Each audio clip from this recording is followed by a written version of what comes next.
Good morning all. જય શ્રી કૃષ્ણ, જય સ્વામિનારાયણ, જય માતાજી, જય દાણવાવી દાદા. કેમ છો બધા? મજામાં? તો આજનો આપણો વ્લોગ અહીંયા શરૂ થાય છે. સવારના વાગી ગયા છે 8:30 ને નાસ્તા પાણીની તૈયારી ચાલુ છે અત્યારમાં. ને આ બાજુ આરોભાઈ અમારે જાગી ગયા છે આજે વહેલા. સીતારામ. આરુ સીતારામ. શું કરશો? આરતી કરશો? ટંકોરી વગાડે છે અત્યારમાં. કા બપોરના વાગી ગયા છે 11:30 ને શિવાનને સ્કૂલેથી લઈને ઘરે આવી ગયા છીએ. રસ્તામાં મળી ગયા કાંદા લઈને આવી ગયા ઘરે. મમ્મી ટોપલામાં ભરે છે સાફ કરીને. આ બાજુ આપણું કુકર ચડી ગયું છે ગેસ ઉપર. મેથીનું શાક બનાવવાનું છે. બપોરના 12:30 થઈ ગયા છે. શિવાનભાઈ જમવા બેસી ગયા. શું બનાવ્યું શિવાન તારા માટે? ને રોટલી. બીજું શું છે? ગોળ, દૂધ. આ બાજુ મેથીનું શાક રેડી થઈ ગયું છે અને મમ્મી બનાવે છે રોટલા.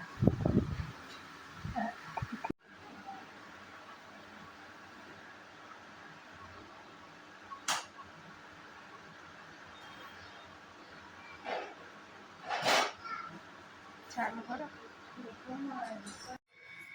સાંજના વાગી ગયા છે 7 અને રસોઈની તૈયારી ચાલુ થઈ ગઈ છે.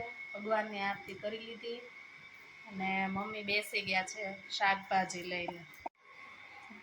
શું બનાવવાનો પ્રોગ્રામ છે? એટલું બધું શાકભાજી. ઉત્તપા. રવાના ઉત્તપમ બનાવવાના છે ને રવો પલાળાઈ ગયો છે.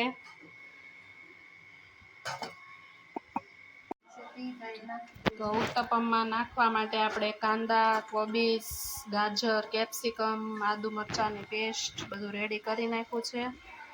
હવે રવાના બેટરમાં બધું મિક્સ કરી દઈશું. શિવાન રીડિંગ કરે છે. કેમ શિવાન? શેની એક્ઝામ છે કાલે?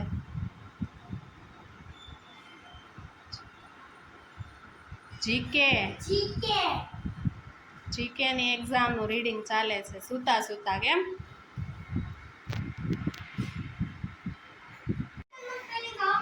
તો આપણું રવાનું બેટર ફૂલીને રેડી થઈ ગયું છે. હવે એમાં બધા વેજીસ એડ કરીશું. આદુ મરચુંની પેસ્ટ એડ કરીશું. તો ચાલો રેડી છે ગરમા ગરમ ઉત્તપમ. ચાલો બધા જમવા. તો આજનો આપણો બ્લોગ અહીંયા પૂરો થાય છે. અમારી યુટ્યુબમાં ચેનલ છે જવનિકા હિરેન બ્લોગ, અને સબસ્ક્રાઈબ કરજો. મારા આજનો વિડીયો કેવો લાગ્યો લાઈક કરજો, કોમેન્ટ કરજો અને શેર કરજો. મળીએ આવતીકાલે નવા વિડીયોમાં. આવજો. જય સ્વામિનારાયણ.